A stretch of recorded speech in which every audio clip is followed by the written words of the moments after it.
What is up, peeps? It's FTWTV HD. Money comes in many different shapes and sizes all over the world. It is loved by some and hated by no one.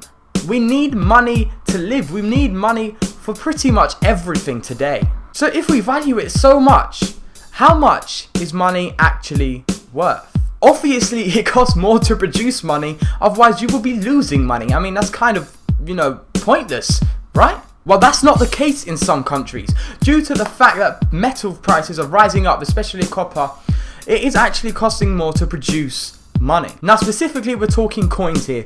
1p's, 2p's and stuff like that. Coins that have little value. And due to the rising prices in metals, some places have actually had to stop producing these coins because it costs too much to make. For instance, the Canadian cent is no more. This is because it actually costs 1.6 Canadian cents to make 1 Canadian cent, which is just stupid, really. Are you just losing money making money? Literally. So for that reason, they stopped producing coins. As well, for other reasons and stuff like that, they also said it's quite useless having 1 pennies lying around and stuff, and also business wise, the 1 penny doesn't come in handy very well. If this 1p is so unvaluable, if it's so pointless to make, why is it still produced? Why don't we just stop all production of the 1 penny? There are two ways that you can actually look at this. One being on the business aspect. Believe it or not, there may actually be a business benefit of the 1 penny, mainly for retail and production.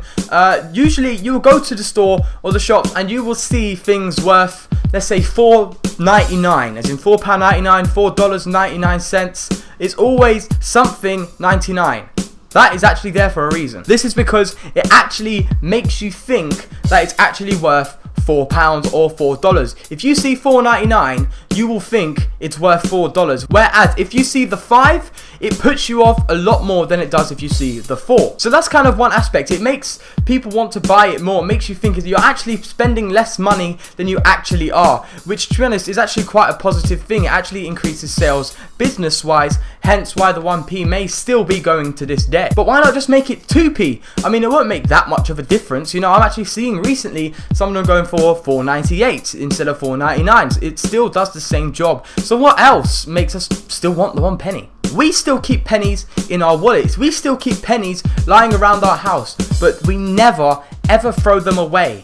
Why? If it's so unvaluable, why do we not just throw them away? We can throw away things like wrappers and boxes and stuff, which probably cost more than 1p to make, but we can still not throw away this 1 penny sitting on our desk. To be honest, the reason why may be because you see a physical value in the fact that it is simply money. You look at it and go, that is literally money. It is still some sort of valuable object. It can be traded, it can be used to get you stuff if you obviously, build it up and save up money. It's still valuable to you in some way. If you were shown 1 penny, literally pushed towards your face, you're like, okay, here's a penny.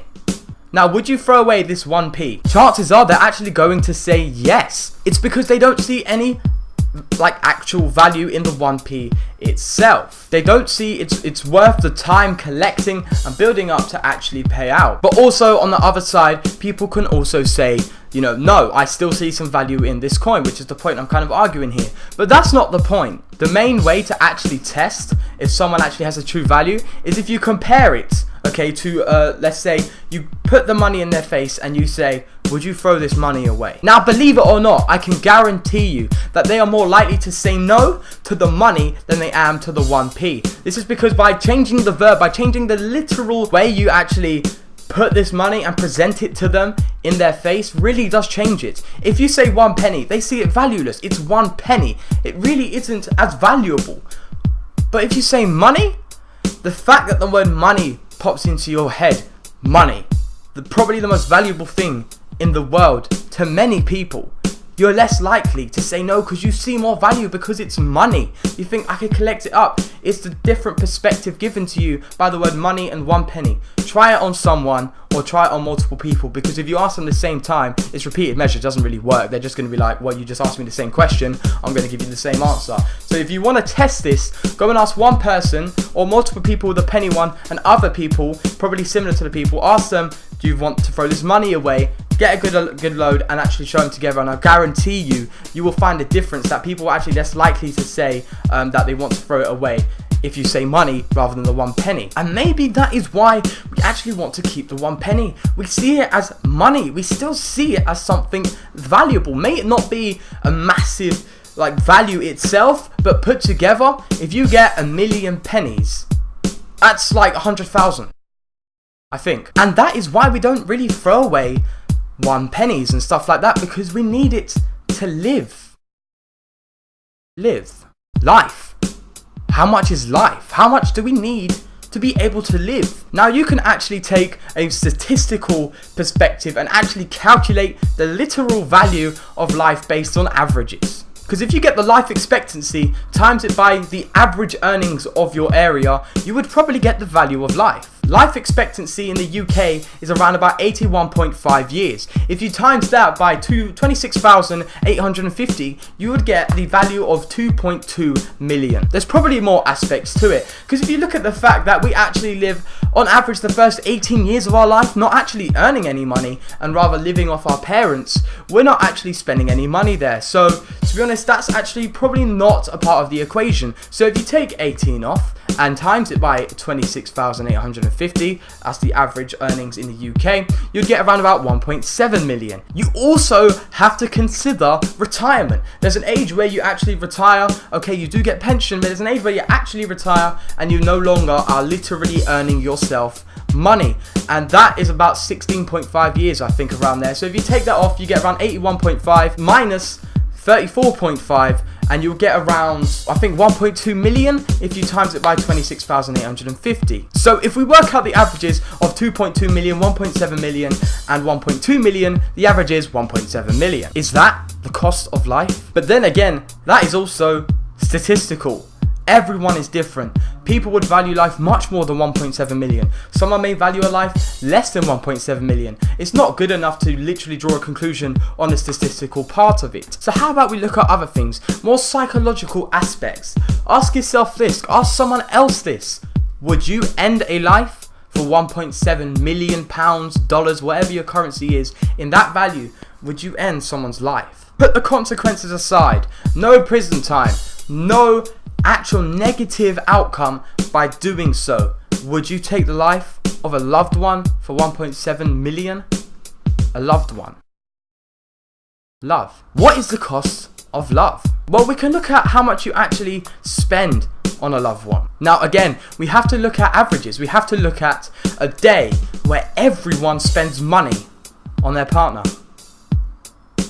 Valentine's Day. Dr. Gary Lewandowski conducted a survey on 1,000 people in the United States, asking them how much do they spend on their loved one, and also other questions that actually are regarding to this topic. He found that on average, the couple would spend $134, again, on average, on their partner. Now, we can't just rely on that to say how much we spend on our loved one, really.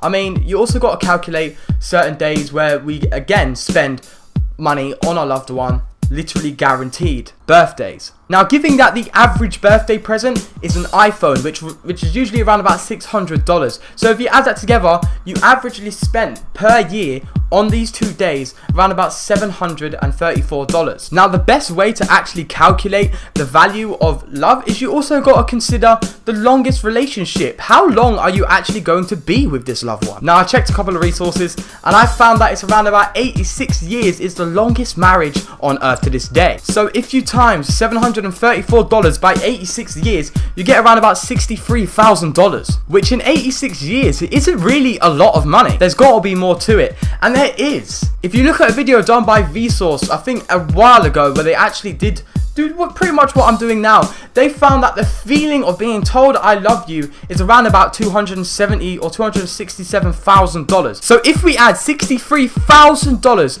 to $267,000, we'll get on average $330,000. But then again, that is also statistical. There's also differences in people that would probably not think that's true. So let me ask you this. Would you end your relationship with your wife, husband, taking into account that you actually do love them and this is not a reckless relationship, you truly love this person, would you end your relationship with them if you were being offered $330,000? If you said yes to that, that is your value of love. If you said no to that question, ask yourself, how much would it actually take to get you to end your relationship with them? 1 million? 5 million? 10 million?